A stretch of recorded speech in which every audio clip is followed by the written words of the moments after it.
ಸನಾತನ ಧರ್ಮದಲ್ಲಿ 12 ಜ್ಯೋತಿರ್ಲಿಂಗದಲ್ಲಿ ಪ್ರಥಮವಾದ ಗುಜರಾತಿನ ಸೋಮನಾಥ ಜ್ಯೋತಿರ್ಲಿಂಗವನ್ನು ಕ್ರಿಸ್ತಶಕ 1026ರಲ್ಲಿ ದಾಳಿಕೋರ ಮೊಹಮ್ಮದ್ ಗಜನಿ ಛಿದ್ರ ಮಾಡಿದರೂ ಅದರ ಮೂಲಲಿಂಗದಿಂದ ಭಿನ್ನವಾದುದರಲ್ಲಿ ವಿಶಿಷ್ಟ ಕಾಂತಿ ಮತ್ತು ಶಕ್ತಿಯುತವಾದುದನ್ನು ಸಂಗ್ರಹಿಸಿಟ್ಟ ಪೂರ್ವಿಕರು ಇದೀಗ ದೇಶದಾದ್ಯಂತ ರುದ್ರಪೂಜೆಯೊಂದಿಗೆ ಪೂಜಿಸುವ ಕಾರ್ಯಕ್ರಮವು ಬ್ರಹ್ಮಾವರ ಮಹತೋಬಾರ ಶ್ರೀ ಮಹಾಲಿಂಗೇಶ್ವರ ದೇವಸ್ಥಾನದಲ್ಲಿ ನಡೆಯಿತು.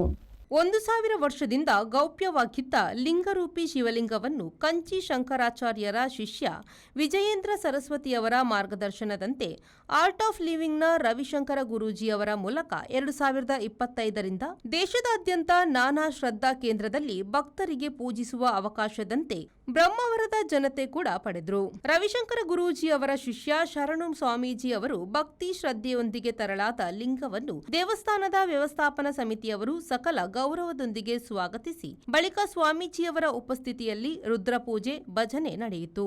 ಬಳಿಕ ಆಗಮಿಸಿದ ಸಹಸ್ರಾರು ಭಕ್ತರು ಜ್ಯೋತಿರ್ಲಿಂಗದ ದರ್ಶನವನ್ನು ಪಡೆದರು. ಬ್ಯೂರೋ ರಿಪೋರ್ಟ್ ವಿ4 ನ್ಯೂಸ್ ಬ್ರಹ್ಮಾವರ.